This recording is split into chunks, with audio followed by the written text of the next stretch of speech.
मनीष ना राक्षस मनीष मांस खाइला मनीष मद पीले अधा पोड़ा मांस खाइले निशारे भूली गले हिताहित ज्ञान मद निशारे जे मनीष एभली घृण्य काम करने को पछाएनी तार यह हेउछि उदाहरण। पूरा घटना जानिले आपण मध्य आश्चर्य होइजिबे। मद निशारे दुई व्यक्ति जुईरु युवती अधा पोड़ा शवर मांस आनी खाइले। मयूरभंज जिला बड़साही थाना अंचल में घटी एपरी अमानुषिक घृण्य घटना। मंगलवार बड़साही थाना विशेषरपुर पंचायत दांतुणी ग्राम में युवती टुनी सिंह असुस्थ होबारु हॉस्पिटल नहीं परिवार लोके सेठारे डाक्तर तांको मृत घोषणा करबा परे परिवार लोके गाँ श्मशान में शव सत्कार करथिले। एही समय दांतुणी ग्राम दुई व्यक्ति सुंदर मोहन सिंह और नरेंद्र सिंह निशाशक्त अवस्था श्मशान को आसी अधा पोड़ा शवर किछि अंश काढ़ी खाइथिले। एहाकु पाखरे उपस्थित थिबा किछि लोके देखिबा परे उभयंकु धरी निर्दुम माड़ मध्य मारिथिले। से लोक एरकम काम करी मांस खाइला तापर ए भाई माने समस्त बुझिले केस करबी आ भाई माने चंदे समस्त कहउचंती केस करबा न तो से लोक से रकम नि से और आज से भड़िया करला और भी सही और करियो।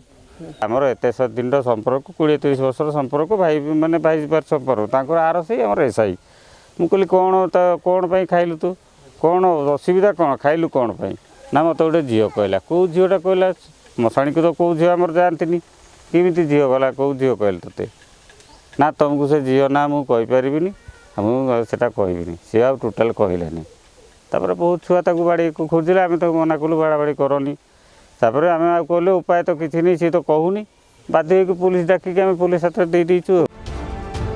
शेष में मांस खाइथिबा कथा को दुई व्यक्ति स्वीकार करथिबा बेले उभयंकु थाना रे अटक रखी बड़साही पुलिस पचरा उचरा जारी रखिथिबा सूचना मिली। एही घटना को नहीं पुलिस रो कोनोसी प्रतिक्रिया मिली नथिबा बेले एपरी घटना सारा अंचल रे चर्चार विषय पलटिछि। गोटे मनीष मांस जो खाइला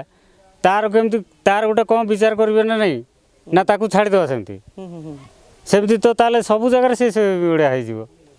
आगु भी एमती करे ना आमे केबे देखि नथुलु एटा केबे देखिनो तारी संगे हमें बुलाबुली करी के हमें छुआ बुड़ बड़ होइतलु केबे देखि नथुलु सर सेही दिन आज काली किंतु देखि आपण आगु देखले ना कोन ना ना आमे मु तो एठी रहे नाही मु तो बाहर रह सदा बेले हेले मु एटा प्रथम थर देखिली मु ओडिसा रे किंबा मु माने देश रे भी भलिया घटना केबे घटिनी तो यहाँ जिते आम देखुचु प्रथम थर समस्त गाँ लोक भी भयभीत जे भविष्य को आउ थे किसी भी हो पारे से मैंने कौन भी करें पचरा पचरी करने समय से कौच हाँ आम काढ़ी आम खाइलु ये बारिपदारु माणिकलाल पाणीଙ୍କ रिपोर्ट ओडिशा रिपोर्टर।